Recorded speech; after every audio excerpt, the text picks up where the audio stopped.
You know how sometimes like the most insightful stuff comes from the most random places? Mm-hmm. This deep dive, total example of that. We're going to explore this whole Sanatan Dharma thing, Okay. but not like with boring textbooks, you know? Great. We're diving deep into this super interesting interview Okay. with this guy, Garanga Das Prabhu. Mm-hmm. He's a leader in that whole ISK Khan movement. I see. And his story like really makes these ancient ideas come to life. What's so cool about this interview is how relatable his journey is. Yeah. You know? Yeah. Like, you're trying to understand these concepts, right? Mhm. He wasn't always this spiritual leader dude. Really? He started at like IIT Bombay. Wow. Crazy competitive engineering school, top-notch, Yeah. grappling with huge questions like life, death, Yeah. purpose, the whole shebang. It's like everyone at some point asks those. Right, totally. And then the universe is like, nope, they got other plans. Yeah, exactly. Like, picture this, right? No You're doubt. on this fast track, super successful, surrounded by geniuses, Yeah, but something's missing. something's not right. And then, bam! Oh, no. Near-death experience at 22. Whoa. Changes everything. I can't even imagine. Seriously, how do you even process that? Staring death in the face so young. It's like those moments when you're the most vulnerable. Yeah. That's when we really search for meaning. You know? Really? For him, that experience, Yeah. it was like a launch pad into the Bhagavad Gita, Oh, wow, yeah. which, if you don't know, it's like the guidebook in Hinduism. For navigating life. Well, Exactly. All the complexities. yeah. But here's the difference, right? Okay. He wasn't studying it like a scholar, Yeah. dissecting all the verses. Yeah. He was desperate, you know, Oh, wow. like a seeker who needed answers. That's a totally different energy. Totally. It's like reading a recipe versus actually cooking. Exactly. He didn't want theory. He was hungry for wisdom. That's what's so cool about this deep dive, because you're on that same journey. Totally exploring these big questions. And that's where his take on Puluk comes in. Okay. Puluk. Yeah. For those of us just starting out, what is that? It sounds kind of mystical, like out of a fantasy novel or something. It kind of is. Really? Yeah, Puluk, it means earth realm. Okay. But it's not just about the planet itself. Oh, I see. It's more about the rules of the game, you know? What do you mean? Like what it means to be human in this specific dimension. Interesting. So, like, Earth is a playground, but not a perfect one. Exactly. Okay. He's saying Puluk is balanced. How so? Pleasure and pain, Yeah. fear and comfort. So it's not all sunshine and rainbows. Definitely not. Interesting. Like this cosmic classroom Okay. and all those ups and downs, they're designed to make us learn. It's like they say smooth seas don't make skilled sailors, right? Exactly. These challenges, the ups and downs, Yeah. they're not random. No. They're chances to grow. So we're supposed to learn from the tough stuff. That's the idea. I like that. And he's not afraid to talk about the hard stuff. Like what? He brings up this concept of shook. Shook. Okay, now I'm really curious, but I Oh. need some context. What does it even mean? And so shook is like this deep lamentation. Lamentation. Yeah, like constantly yearning for something more. Oh, I feel that. Right. It's that feeling of never being content. Yeah, like always wanting more. Yes.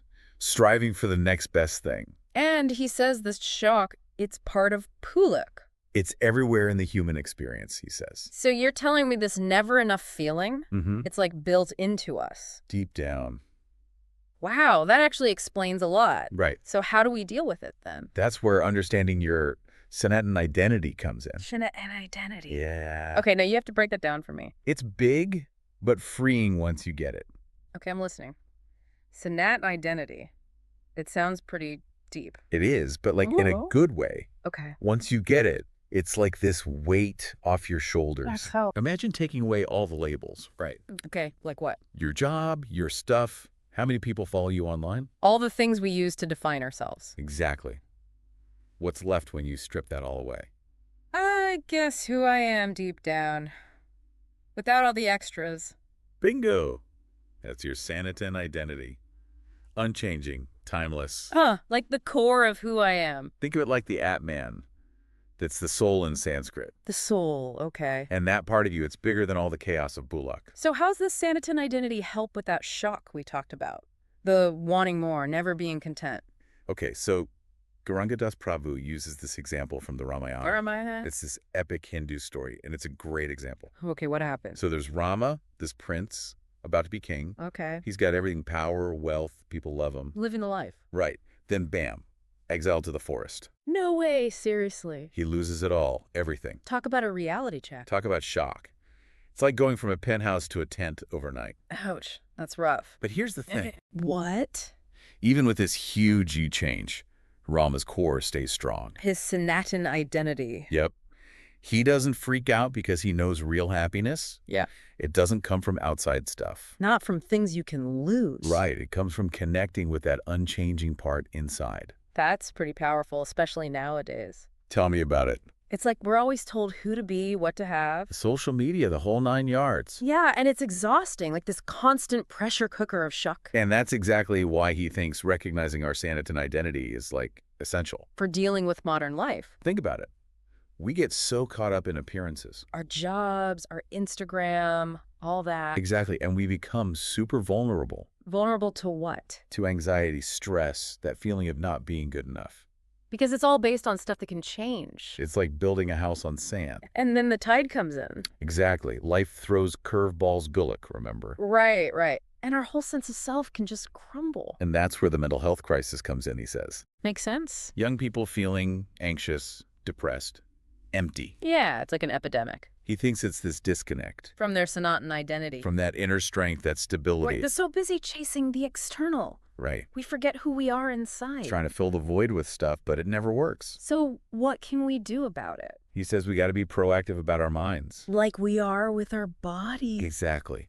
And he's got this practice for building that inner strength. Okay. Lay it on me. What is it? Remember how Gauranga Das Prabhu found all this? Yeah, his near-death experience. That led him to mantra meditation. Mantras, like, chanting. Yeah, but it's deeper than just relaxation. Really? I always thought it was kind of like new agey. He says it's ancient, rooted in sound and how it affects us. Okay, now you're getting my attention. He talks about Shuram Jaya, Pai Jaya Ram, and Hare Krishna. Those are mantras. Super powerful ones. Not just random sounds, but vibrations. Vibrations that do what? They can change our thoughts, our emotions. So they're like sonic tools for your brain? Exactly. And there's actual science backing this up. No way. Seriously. Yeah, people are studying the effects of mantra meditation. That's wild. But how do we even start with this? That's where Sadhana comes in. More Sanskrit. Don't worry, I got you. Okay, break it down for me. Sadhana is like a dedicated spiritual practice. Okay. Making that effort to connect with what's inside. But I don't have to, like, become a monk, right? No way. It's about bringing those moments into your life. It's like we go to the doctor for a checkup. Right.